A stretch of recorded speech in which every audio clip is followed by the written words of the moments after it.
좋아. 마이크 테스트 1, 2, 3, 4.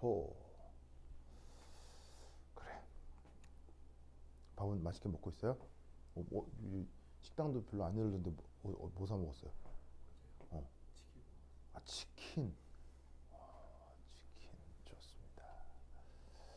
좋습니다. 치킨. 좋아요. 자기는요? 어제 밥 뭐 먹었어요? 피자. 아, 치킨 나라 피자 공주. 어? 아, 좋습니다. 아, 네. 충전한 거면 아, 이거 뭐. 충전을 깜빡해가지고. 네. 아이폰?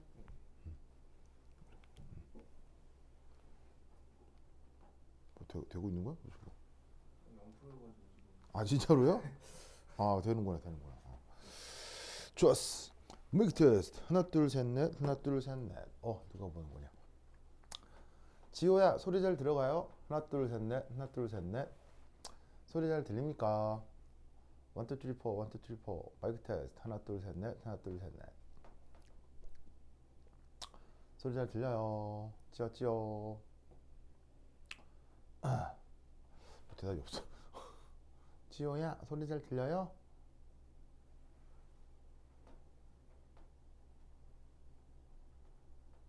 잘 들려요?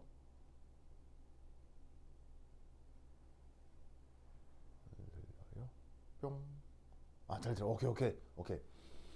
아, 한 번씩 봐주세요. 귀치원 파일 한 번씩 봐주세요. 알겠죠? 아, 그래. 좋았어. 자, 오늘 이제 뭘 해볼 것이냐?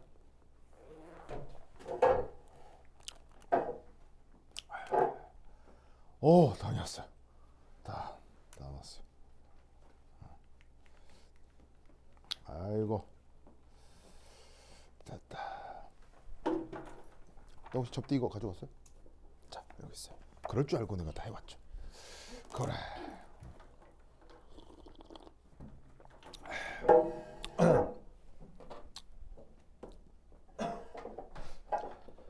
용액을 설명하는 모델링 중에 이상용액이라고 있었죠.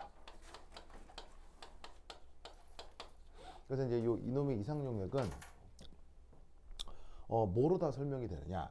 자, 용액이라고 하면 어쨌거나 용매도 있을 것이고 용질도 있을 것인데, 용매, 용질 모두 누구로 설명이 되냐면 바로 라울의 법칙. 이렇게 이제 설명되는 용액을 이상용이다라고 한다, 이런 말이죠. 그럼 이제 라울의 법칙은 뭐였냐? 요거였어요. 짜자자잔.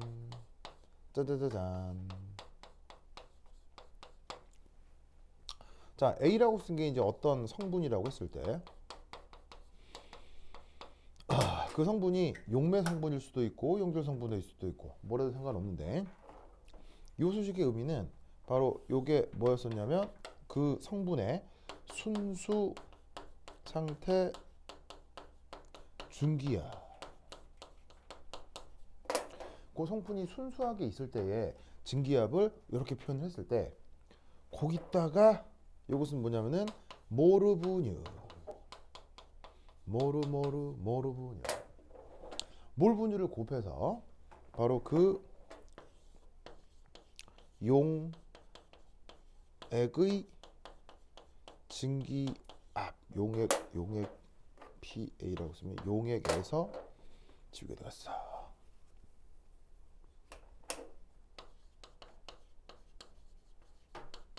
그래서 그 성분의 증기압, 이렇게 수식으로 표현할 수 있다는 게 라울의 법칙이라고 했었죠.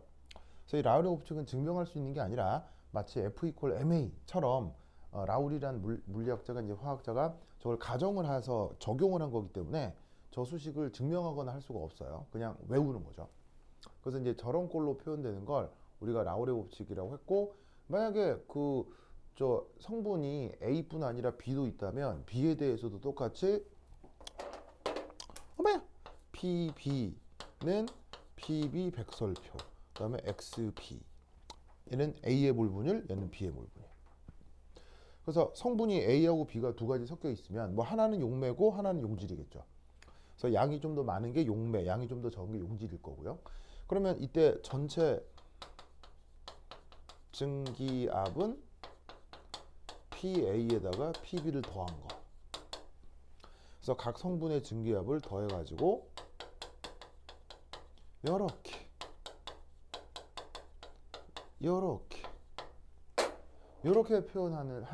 하면은 전체 증기압이 나오는데, 전체 증기압이 이런 식으로 표현되는 용액을 뭐라고 불렀어요? 그걸 이상용액이라고 했다, 이런 말이죠. 그렇죠? 그래서 이제 아주 이상용액에 대한 기본적인 사실을 슬쩍 언급을 했고, 자, 그럼 이제 지금 이제 뭘 해볼 것이냐? 바로 봐. 그 이상용액 중에 또 하나의 그 캐테고리가 또 있는데, 바로 이상적 묽은 용액. 묽은 용액. 요걸 한번 생각을 해보자. 자, 묽다는 얘기는 농도가 진하다는 얘기예요, 농도가 연하다는 얘기예요? 아니 뭐 한국말 하면 다 아는 말이죠. 요 농도가 연하단 말이죠. 그렇다면 누가 연하다는 얘기예요? 용매가 연하다는 얘기예요? 용질이 연하다는 얘기예요? 용질 성분의 농도가 아주 낮다, 이런 얘기인 거죠. 그러면 이때 이 묽은을 어떻게 표현할 수가 있냐면 이렇게 표현할 수가 있죠. 바로 용매의 몰분율과 용질의 몰분율을 생각을 했을 때 요렇게 큰 차이가 나는 요런 상황을 묽다, 이렇게 생각을 해볼 수가 있다, 이런 말이죠. 단어 맞나요? 그렇지. 근데 이때 용매하고 용질은 더해서 뭐가 돼야 돼요? 저 몰분율이. 몰분율은 전체 값이 뭐가 돼요? 다 더하면 뭐가 돼야 돼요? 몰분율은 확률과 같은 거기 때문에, 확률이거든요, 확률. 존재 확률이기 때문에 더하면 1이 돼야 된단 말이에요. 그럼 더해서 1이 돼야 되는데 하나는 뎁다 크고 하나는 뎁다 작다. 그러면 이건 다른 말로 뭘 의미하는 거냐면 바로 용매의 몰분율은 1에 가까워지고 용질의 몰분율은 0에 가까워지는 이런 상황을 묽은 용액이다 라고 생각해 볼 수 있다, 이런 말이에요.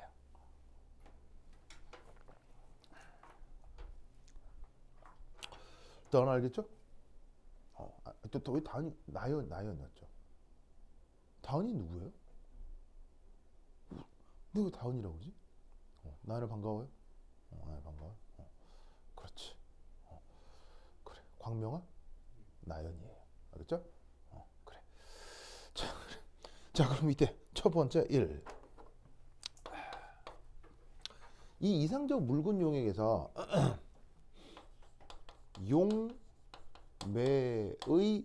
용매의 상태를 한번 살펴볼게요. 용매의 상태. 용매의 상황. 용매의 상황.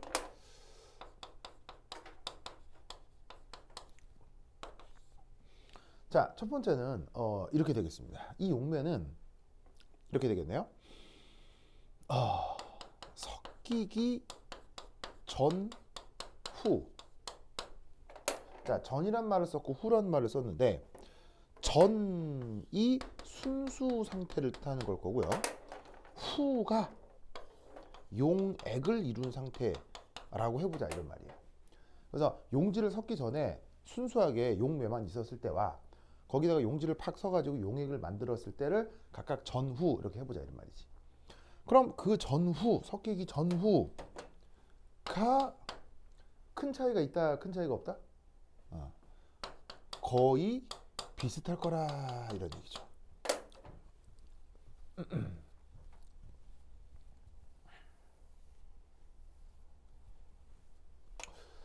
맞나요? 자, 왜냐하면 용질이 얼마나 녹는다? 바로 100만 분의 1 정도 아주 극도로 낮은 농도로 녹는다 치자, 이런 말이에요.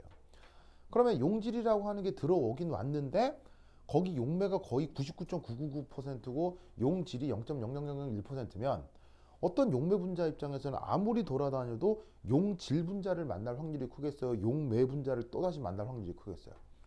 그 말이라, 이런 말이에요. 무슨 말인지 알겠죠? 네. 그래서 옛날에 한 4, 5년 전인가 아프리카 어느 나라에서 내전이 있었거든요. 그래서 그 나라에서 전쟁 난민이 생겨가지고 그 전쟁 난민이 제주도로 이렇게 난민 신청을 해서 들어왔던 적이 있어요. 그랬던 그날 어느 나라더라? 그날 수단이었나? 수단 난민. 하여튼 그랬던 이제 한 3, 4년 전에 그런 일이 있었거든요. 기억나요? 기억하는 사람? 아, 기억 안 나요? 그러니까 하여튼 그래서 아프리카 어디 먼 나라에 그 어떤 그 뭐냐면 전쟁 난민들이 전 세계를 돌다 제주도로 와서 제주도에서 난민 신청을 한 거예요. 그래가지고는 그 제주도에서 난민 신청을 한 사람 인원이 몇 명이더라? 한 200명 됐나? 200명? 왜 됐나? 난민 신청을 했는데 그러면은 저 예를 들면 나였나? 그렇게 전쟁을 피해서 온 분들 난민 신청을 했으니까 우리나라 국민으로 받아줘야 돼요? 받아주면 안 돼요? 아, 받아줄 수 있다고 생각해요? 그래요? 좋아. 저 큐치니 오빠는 받아줘야 돼? 받아주면 안 돼요?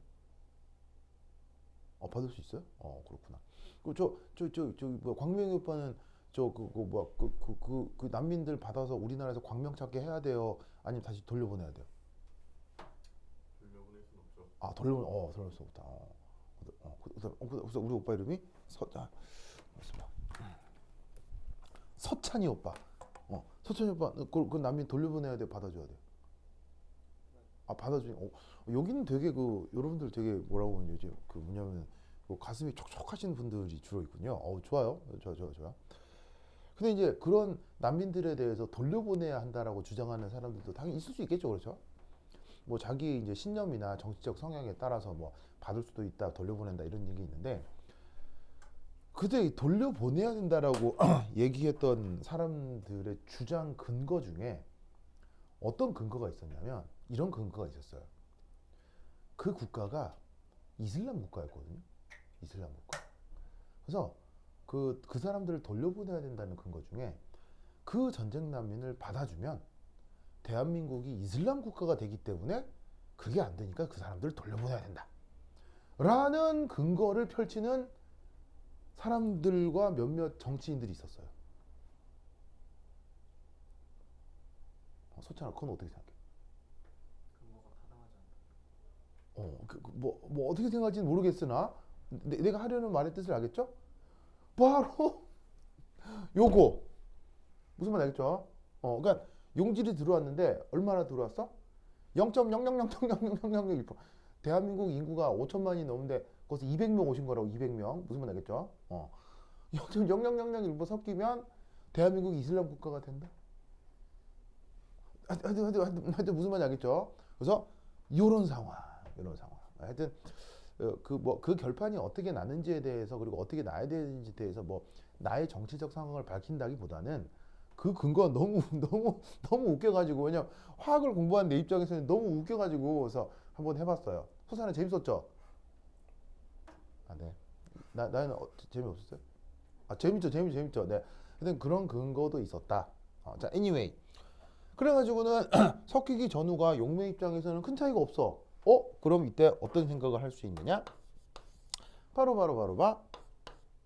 요거하고 이게 비슷해지겠구나.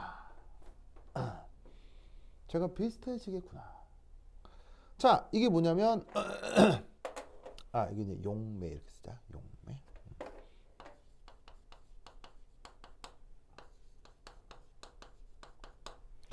자, 위에 반짝반짝 백설표 부분은 슌슈.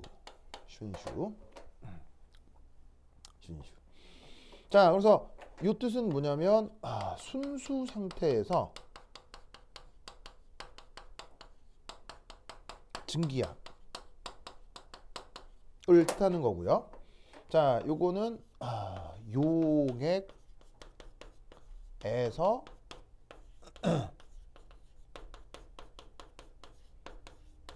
용매 성분의 증기압.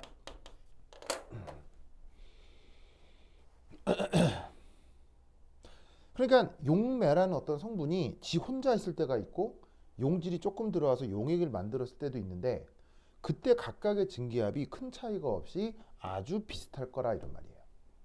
왜냐하면 용질이 너무 조금 들어와 있으니까요. 서찬, 이런 식의 가정 충분히 이해할 수 있겠죠, 그렇죠? 그래서 이때 비슷하다고라 그래서 이때 아예 가정을 해버리는 거예요. 어떤 가정을 해버린다? 그렇다면 아예 그냥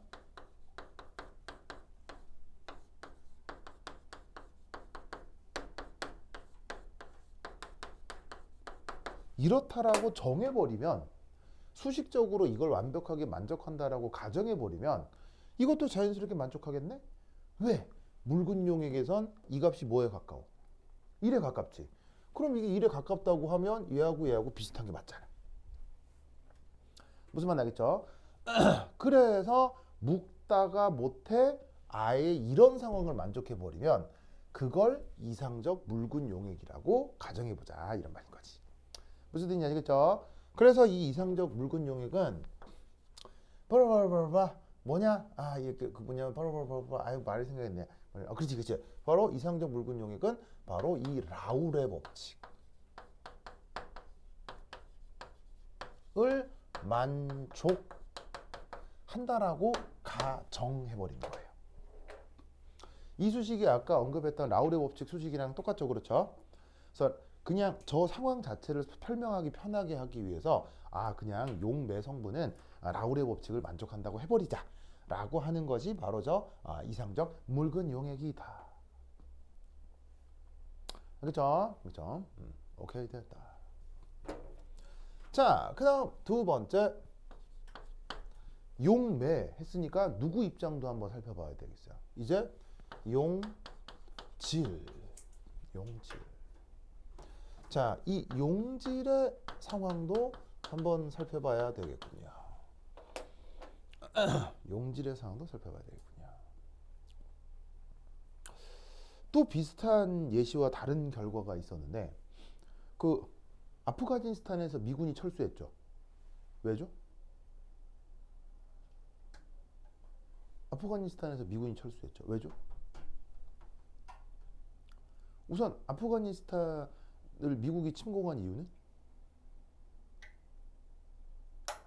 바로 9.11 테러의 배후가 아프가니스탄에 있다라고 해서 그 뭐냐면 그 침략을 한 거죠.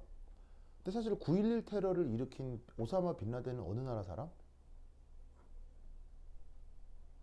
그리고 오사마 빈 라덴과 그 밑에 부하들이 있었을 거 아니에요. 오사마 빈 라덴 포함해서 부하 50% 이상은 어느 나라 사람? 사람들이 이거 잘 모르더라? 사우디아라비아 사람들입니다. 그럼 이 말은 그 오사마 빈 라덴에 대한 응징을 하기 위해서는 사실 어느 나라를 침략해야 됩니까? 미국이? 사우디아라비아를 침략해야 되는데, 사우디아라비아는 미국하고 엄청난 우방국이었거든요. 그래서 난데없는 그 아프가니스탄을 침략을 한단 말이에요. 여기서부터 생각해보면 여기서부터 되게 말이 맞아요. 좀 논리적으로 어때? 서찬아, 논리적으로 말이 맞는 것 같아요. 좀 이상해요. 좀 이상하죠? 이상하지 않나요? 그래, 아프가니스탄을 왜 침략했느냐? 바로 거기가 석유가 지나가는 길목이기 때문이에요. 석유. 그래서 이제 중동의 석유가 이게 그 배나 그 뭐냐면은 파이프라인을 통해서 이동하는 길목의 나라가 아프가니스탄이라, 거기를 장악하지 않고 거기를 적에게, 혹은 거기 적이라고 하면 거기에 이제 중국이나 러시아가 거기를 장악해 버리면 미국과 유럽 입장에서는 되게 곤란할 수 있거든요. 그래서 9.11 테러를 명분으로 난데없이 영 관계없는 아프가니스탄을 침략한 거예요. 그래서 미국이 거기 아프가니스탄을 점령을 했거든요. 한 10몇 년 점령을 했나? 근데 거기에서 미국이 드디어 뭐 했어요? 미국이 드디어 그냥 버리고 나왔죠. 몇 년 전에. 그 얘기는 알아요? 왜? 그거 잘 점령하고 있다가 왜 나왔을까요? 바로 지금 전 세계 1등 산유국이 어디예요? 전 세계 석유를 제일 많이 생산하는 나라. 바로 미국이 되어버렸기 때문이에요.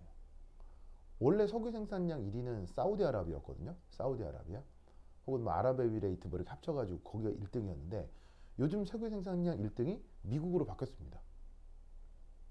그래서 미국 입장에서는 더 이상 중동에 그런 비용을 쓸 이유가 없어진 거예요. 그래서 거기서 나온 거예요, 그냥.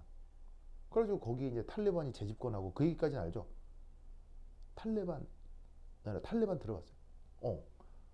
근데 이제 거기서 곤란한 일이, 미국이 그렇게 다른 나라를 침략하면 미국은 또 어떻게 해요?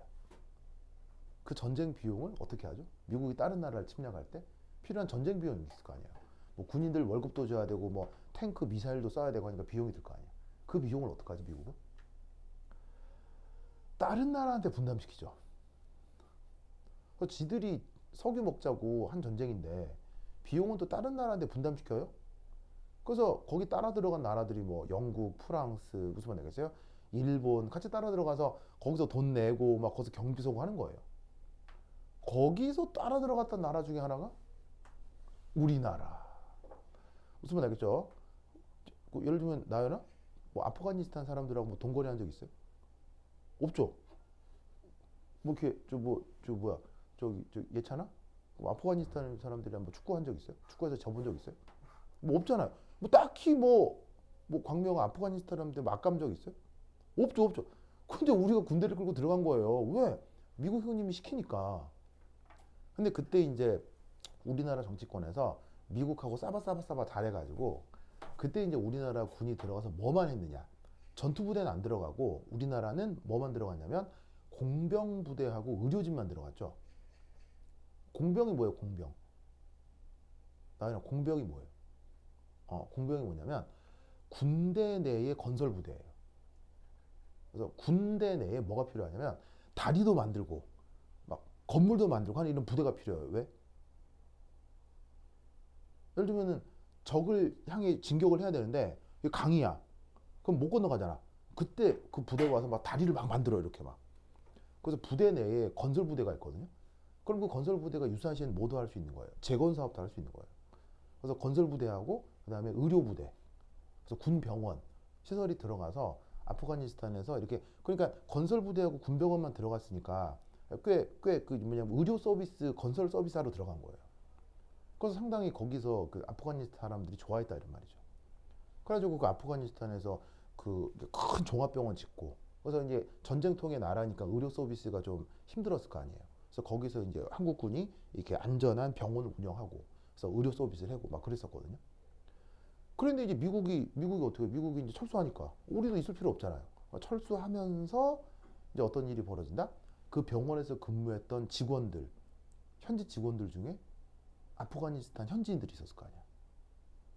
그 사람들 어떻게 돼? 만약 내비두고 오면 어떻게 돼? 내비두고 오면 다 죽는 거예요. 누구한테? 재집권한 탈레반한테. 그래서 나 진짜 웃겼던 여러분 혹시 이 나라 알아요? 이 나라? 자, 사실 이 나라는 이미지 좋은 나라야, 안 좋은 나라야? 볼보의 나라잖아요. 볼보를 생산하는 나라잖아요. 이미지 나쁘지 않죠. 그리고 이 나라는 후진국이에요, 상당한 선진국이에요. 상당한 선진국이죠. 이 스웨덴은 아프가니스탄에서 어떻게 한 줄 아세요? 스웨덴에 아프가니스탄에 스웨덴 대사관이 있었단 말이에요. 이 나라도 미국의 압박으로 군대 끌고 들어갔었거든요. 근데 미국이 철수한다는 말 듣고 스웨덴은 어떻게 했냐면요. 그럼 스웨덴 거기 대사도 있을 거고 대사관 직원 외교관도 있을 거 아니에요. 근데 어느 날 아프가니스탄 직원들이 대사관에 딱 출근을 했더니 스웨덴 사람들이 한 명도 출근 안 한 거예요. 뭐지? 봤더니 스웨덴 사람들이 그 밑에 직원들한테는 말도 안 하고 스웨덴으로 다 도망간 거예요. 그래갖고 이 스웨덴 그 대사관에서 일하던 직원들 있잖아요. 거의 잡혀서 다 죽었어요. 다 죽었어요. 자, 솔직히 한국 사람 정서로 이거 이해돼요? 좀 그래요? 여러분 어제까지 막 인사하고 그 막 이거 좀 해주세요 하고 막 통역도 해주고 막 그러던 그 현진 직원들이 있을 거 아니에요. 막 밥도 같이 먹고. 근데 내일이면은 미군하고 다 철수해서 이 사람 죽는다는 거 다 아는데 한마디도 안 하고 그냥 다 집에 간 거예요. 나는 이거 어떻게 생각해? 되게 당연해요. 좀 이상해요. 이 한국 사람 정서로는 좀 이상하잖아요. 그래가지고 우리나라는 어떻게 했어요? 우리나라는 바로 대한민국 최정예 특수부대가 동원이 돼서 바로 한국 병원에서 근무하던 그 아프가니스탄 현지 직원들과 그 가족을 100% 탈출시켰어요. 100%. 100% 탈출시킨 건 대한민국이 유일해요. 미국도 많이 놓치고 왔어요. 일본 같은 경우는 한 번도 못 데리고 왔어요. 심지어 일본은 일본 국민도 거기 내버려 두고 왔어요. 일본은. 진짜예요. 근데 우리나라만 100% 귀환시켰어요. 그래서 이제 그때 국정원 직원하고 외교부하고 그다음에 공군 특수부대하고 공군하고 이 콜라보를 잘 해가지고 다 데리고 왔어요. 하여튼 그런 작전이 있었습니다. 무슨 말 알겠죠? 네, 그래서 그때 상황은 정말 살벌하고 재밌는데 자세히 얘기해 드릴 수는 있으나 뭐 여하튼 여기까지만 하겠죠? 그럼 내가 이 얘기를 왜 했느냐? 그럼 거기 200명의 분들이 엄청 한국에 오셨거든요. 그러면 그분들 입장에서는 어떻게 되겠어? 그분들 입장에서는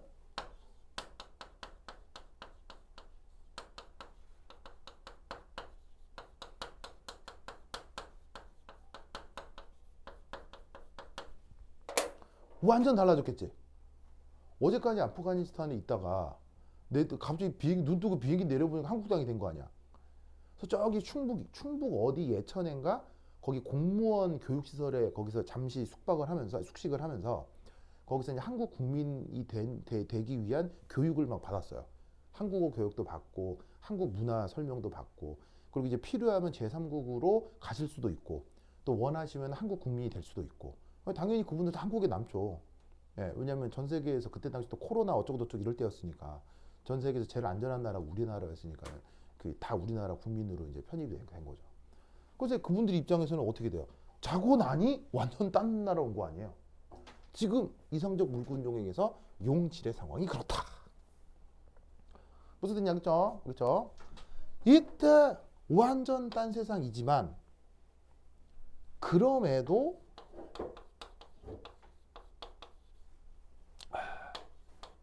용질 농도가 증가할수록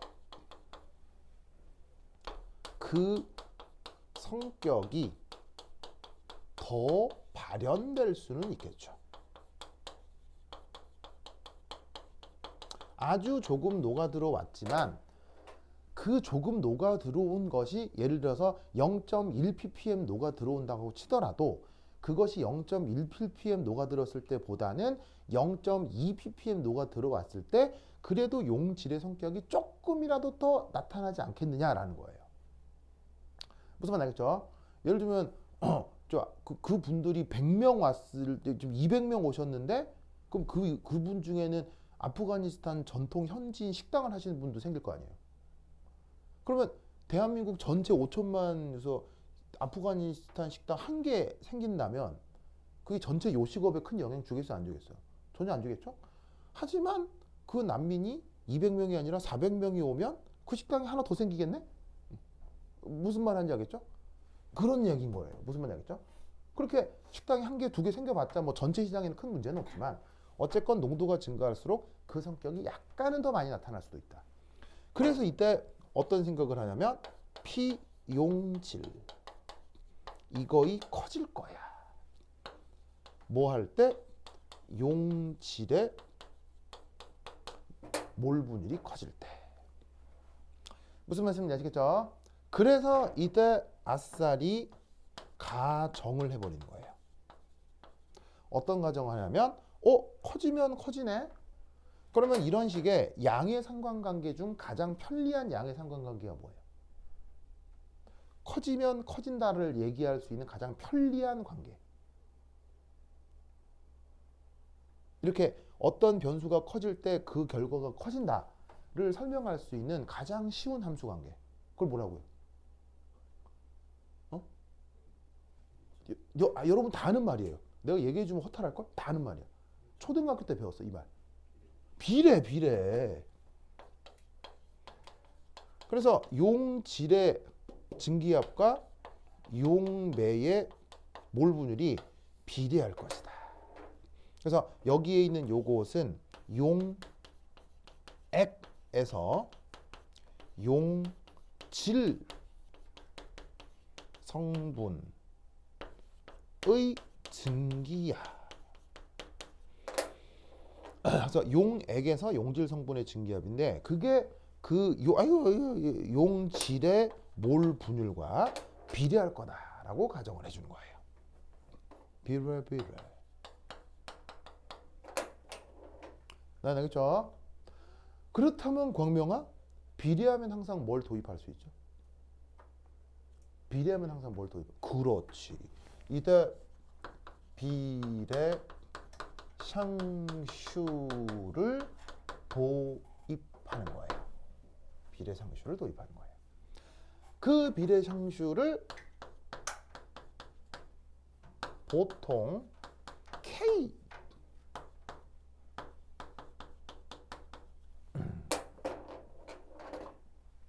이렇게 보통 표현할 수 있는데 이걸 뭐라고 부른다?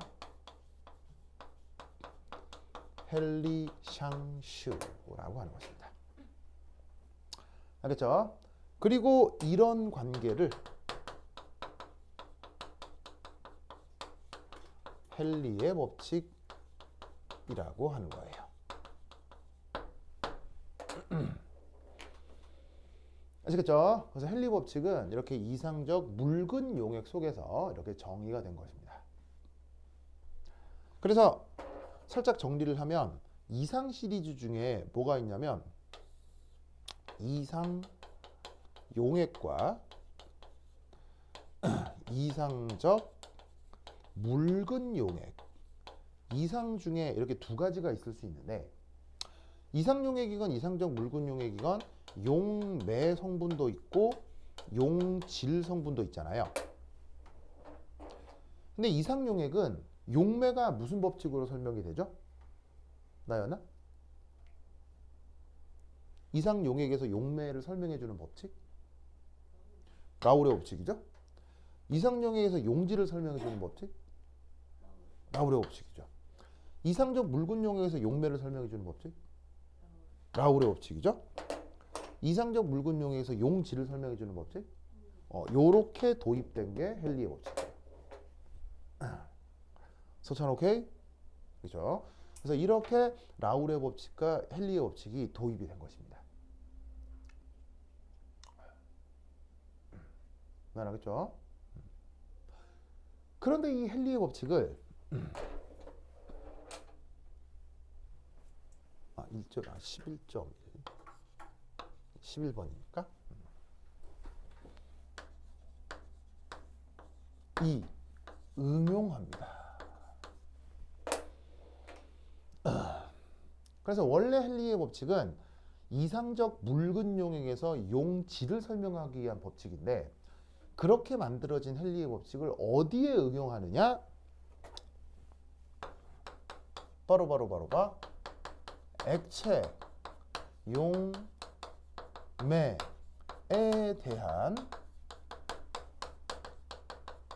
기체 용질의 용해도 이걸 설명할 때 바로 저 헨리의 법칙을 응용하는 것입니다. 무슨 뜻인지 아시겠죠? 여기다가 화살표로 갑시다. 그래서 예를 들어 이렇게 한번 생각을 해보죠. 산소가 녹은 물, 산소가 녹은 물을 한번 예로 들어봅시다. 자, 여러분, 물에 산소 녹아요, 안 녹아요?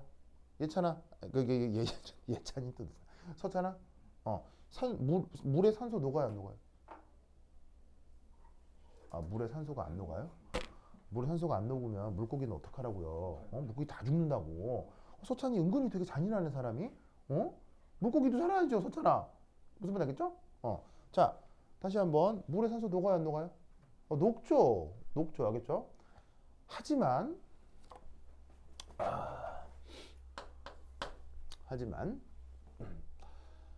산소가 매우 조금 녹지요.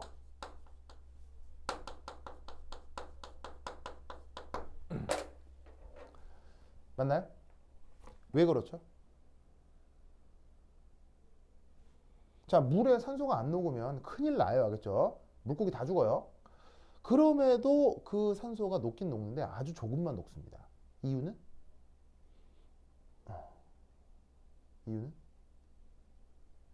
나는 왜 조금만 넣을까요?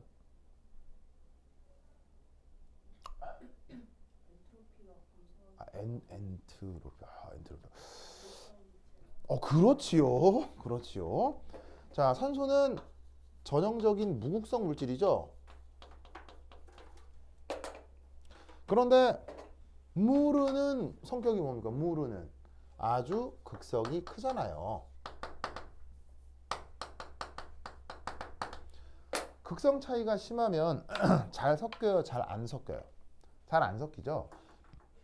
그래서 산소 같은 경우는 물에 녹는다고 했을 때 뭐 그렇게 물하고의 친화력이 있는 게 뭐 별로 없기 때문에 녹아봐야 조금 녹습니다. 무슨 말인지 알겠죠? 그렇다면 매우 조금 녹으니까 섞였을 때 무르와 산쇼 몰 분율이 어떻게 되겠어요? 이렇게 되겠네. 무슨 말 알겠죠? 알겠죠? 그렇다면 이때 여기서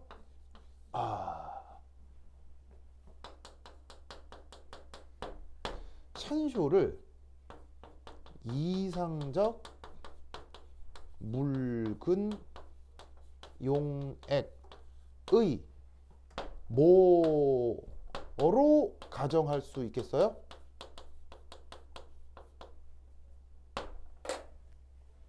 이렇게 되니까 그 산소를 이상적 묽은 용액의 뭐로 가정할 수 있겠어요? 큐치나 용질로 가정할 수 있다 이런 말인 거죠.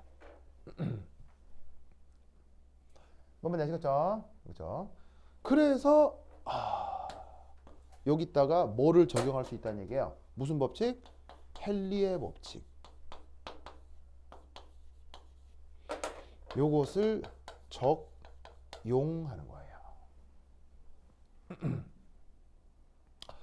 그러면 그 헨리의 법칙 적용하면 이렇게 되겠네요. PO2 KXO2 이렇게 산소라고 쓸까요? 산소.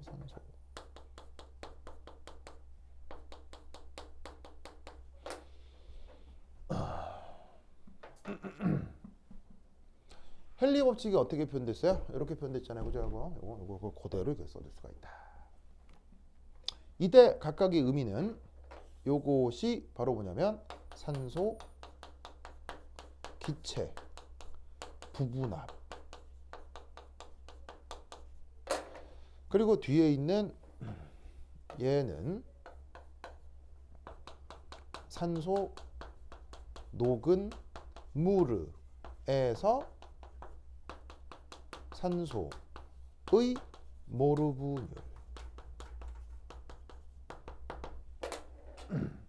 이라고 헨리의 법칙을 그대로 적용할 수 있죠. 지효, 재성, 홍우야 소리 잘 들어가요? 소리 잘 들리죠? 오케이. 지금까지 뭐 별 이상 없었죠? 좋아. 오케이. 좋아. 자, 이렇게 되십니까? 이때 이제 여러분들은 요거 여기 쉴게요. 준다. 에이.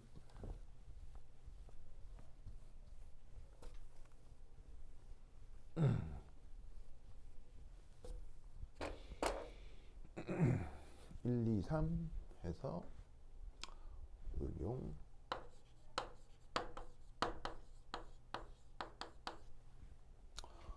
해서 보면 이 산소가 매우 조금 섞인다. 그 다음에 두 번째 2.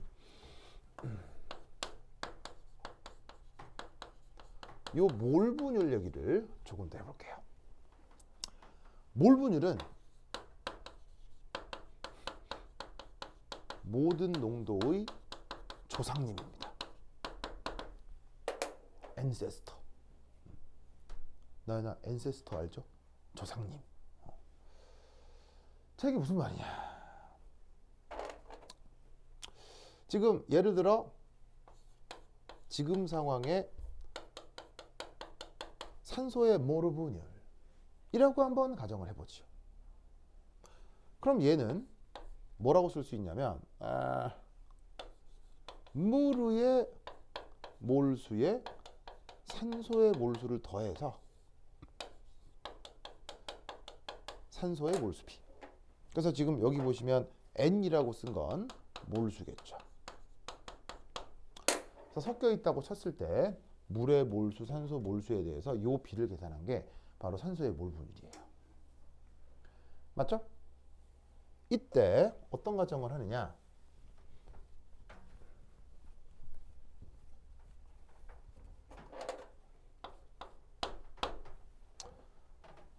얘를 근사적으로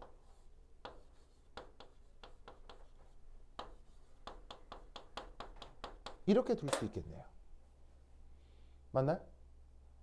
왜냐하면 사실 산소가 얼마나 녹는다 그랬어요? 많이 녹는다 그랬어요? 조금 녹는다 그랬어요?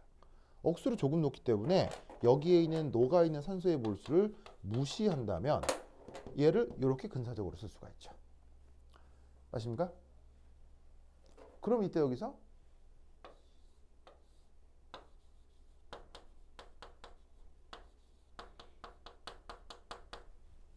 이렇게 되겠네? 자, 이렇게의 얘가 누구냐? 바로 질량이에요. 자, 물의 몰수와 물의 질량은 비례하나요? 안 비례하나요? 무조건 비례하죠. 그렇죠? 동일 물질의 몰수하고 저 질량은 무조건 비례하잖아요. 그러면 이때 물은 용매고 산소는 용질인데 용매의 질량에 대한 용질의 몰수 비. 이거 뭐라 그래? 이거 뭐라 그래? 이거를? 그렇지. 얘가 그 유명한 몰렐리티예요. 몰렐리티. 알겠죠? 우리말 번역? 우리말 번역? 몰랄 농도요.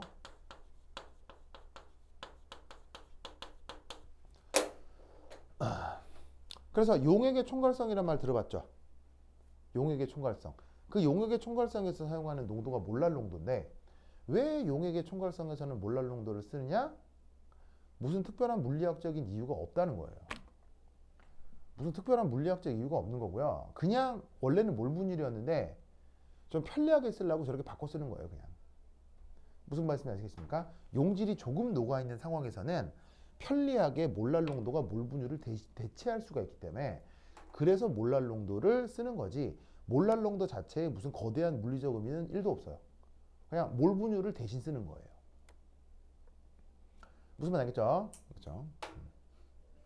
보통의 경우는 용매의 몰수를 측정을 하는 것보다 용매의 질량을 측정하는 게 편리하거든요. 그래서 이제 몰랄 농도를 대신 쓰는 거예요. 그렇죠? 자, 그럼 이때 얘는 또 어떻게 바꿀 수 있느냐? 바로 요렇게 뭐로 바꿀 수 있냐면 그 용매의 부피로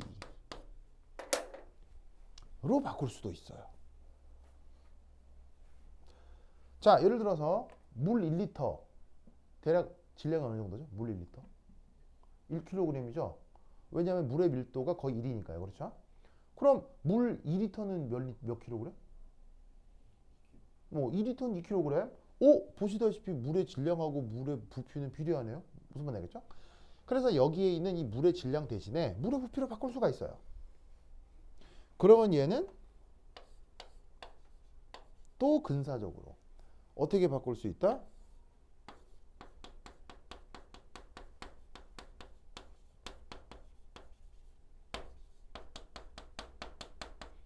이렇게 바꿀 수 있겠죠. 자, 앞서 얘기했듯이 산소는 물에 조금 녹아요. 많이 녹아요. 조금 녹아요. 조금 녹죠. 그러니까 산소가 물에 녹아봐야 녹았을 때 안 녹았을 때 부피 차이가 크겠어요. 거의 구분도 못할 거예요. 거의 구분도 못해요. 무슨 말 알겠죠? 그러니까 어떻게 되냐면 이 물만의 부피나 산소가 녹은 물의 부피나 큰 차이가 없을 거란 얘기죠. 무슨 말씀인지 아시겠죠? 그렇다면 이제 얘는 누구의 부피냐? 액의 부피인 거죠. 그리고 위에 있는 애는 바로 용질의 몰수인 거죠. 아, 이걸 뭐라고 해요?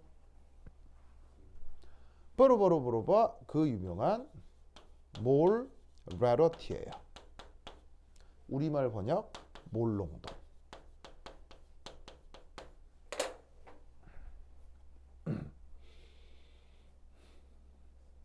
그래서 왜 보통 뭐 화학 평형 혹은 뭐 상염기 이런 거 할 때 뭐 H 플러스의 몰농도 이렇게 표현하잖아요.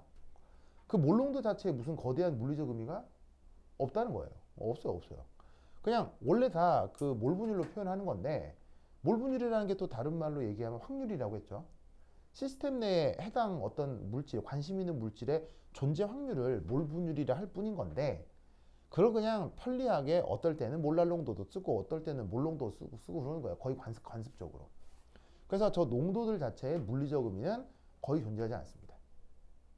무슨 말인지 알겠죠? 그래서 이제 왜 화학 문제 같은 거 보면 농도 변환하는 계산하기 문제 있잖아요. 뭐 퍼센트 농도인데 몰랄 농도로 바꾸고 막 밀도 주고 몰 농도로 바꾸고 뭐 그런 거 있잖아요. 솔직히 그게 자연과학적으로 의미가 있다 없다? 1도 의미 없는 문제들이에요. 아무런 의미도 없는 문제예요.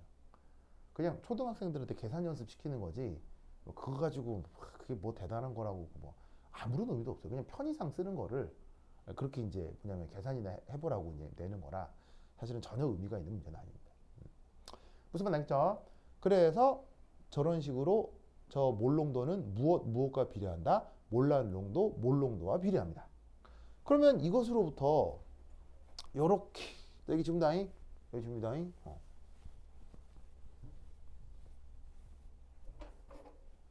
그래서 3 기체 용질 용해도에 대한 관습적 표현.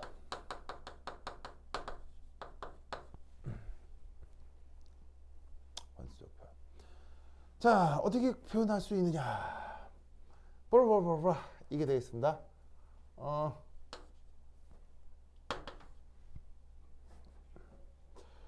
자, 헨리의 법칙이 이거죠. 그 산소의 부분압과 산소의 몰농도가 비례한다는 게 이게 바로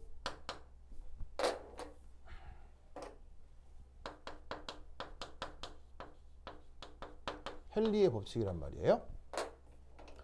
그런데 요 계산 결과, 요 논리 결과, 이 몰분율은 뭐로 표현할 수도 있냐면 요런 식의 몰 농도, 이거하고도 비례한다 이런 얘기예요.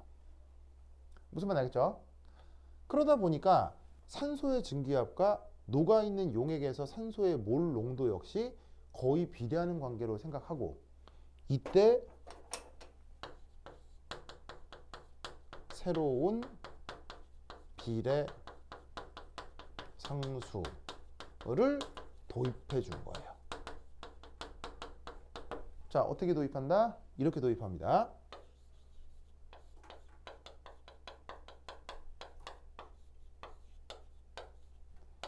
혹은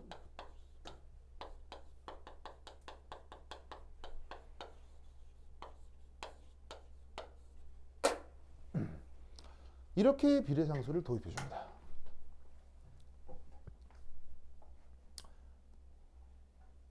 자, 비례상수는 그냥 상수니까 아무 때나 붙여도 되죠. 그래서 그 비례상수를 이렇게 부분압 쪽에 붙여서 표현하는 책도 있고요. 몰농도 쪽에 붙여서 표현하는 책도 있어요. 이 둘의 물리적 의미의 차이는 있다 없다? 1도 없어요. 그러니까 똑같은 식이에요. 그러니까 100% 뭐를 따르는 거냐면 관습을 따르는 거예요. 그래서 하이탑 같은 책은 상수를 여기에 표현하고요. 뭐 줌달 같은 뭐 이런 보통의 일반학 책들은 상수를 여기다 표현해요. 그러면 그 상수가 여기 표현됐을 때, 여기 표현됐을 때 값은 같겠어요? 값은 달리 나타나겠어요? 값은 달리 나타나겠죠? 그러면 그걸 어떻게 구분하느냐? 이 비례상수가 여기 도입됐을 때 여기 도입됐을 때 어떤 차이가 생기겠어요? 어떤 차이가 발생하겠어요? 바로 단위가 달라지겠죠.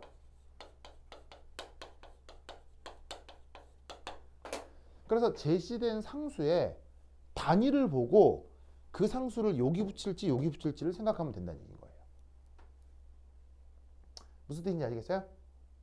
자, 뭔 말이냐면 산소, 뭐냐면 부분합의 단위는 뭐예요? 부분합의 단위는 ATM이잖아요. ATM. 그 다음에 몰농도의 단위는 뭐예요? 몰농도의 단위는 몰이지. 그럼 이때 이놈의 단위는 뭐가 돼야 되겠어요? 몰 퍼 ATM이 돼야 되겠지. 그래야 두 개 곱해야 요 단위가 같아질 거 아니야. 그런데 만약에 이런 식으로 표현되면 얘가 ATM 단위고 얘가 몰농도라고 할 때 이때는 얘 단위가 ATM 퍼 몰농도가 돼야 두 개를 곱해서 ATM이 될 거 아니야. 그러니까 문제에서 제시하고 있는 요 상수가 단위를 보고 이 상수를 여기 붙일지 여기 붙일지만 판단해 주면 된다는 얘기예요. 무슨 말인지 알겠죠? 그렇죠?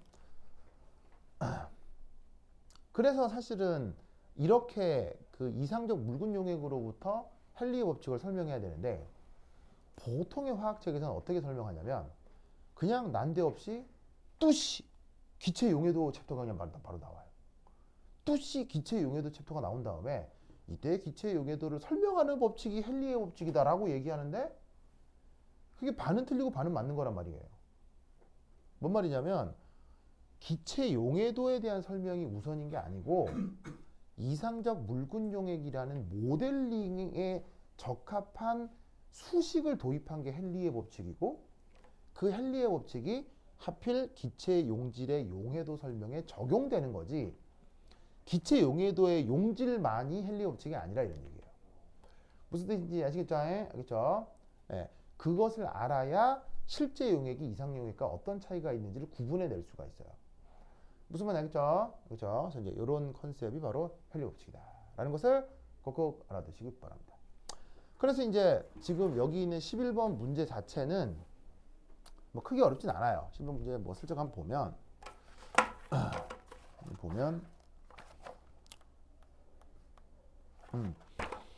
그 뭐 수심 20m 깊이까지 잠수한 잠수부는 대기압 1기압과 더불어 물에 의한 압력 2기압을 합하여 3기압의 압력을 일으킨다. 자, 이런 말 들어본 적 있죠? 들어본 적 있죠? 그래서 물속으로 10m 들어갈 때마다 몇 기압 증가한다고 하죠? 물속으로 10기압 잠수할 때마다 몇 기압 증가한다고 하죠? 1기압 증가한다고 하죠. 그래서 그 얘기 그냥 들어 나와요. 그래서 그래가지고 이제 그리고 질소에 대한 헨리 상수는 27도씨에서 1600 atm per 몰농도이다 라는 말이 나오죠. 자, 웬 난데없는 질소에 대한 얘기가 나오냐면 여러분 보세요. 숨을 쉬면 여기로 뭐가 들어와요? 공기가 들어오잖아요. 근데 공기의 주성분은 느기하고 느기, 산소하고 질소. 그러면 들여온 산소하고 질소 중 우리가 실제로 쓰는 건 산소. 무슨 말인지 알겠죠? 그러면 나머지 질소는 어떻게 돼? 사실 후 하면 다시 나온단 말이에요. 그래서 보통의 경우는 우리가 숨을 홀홀홀 쉬어도 질소는 폐로 들어갔다가 들어가기만 하고 다시 나온다고.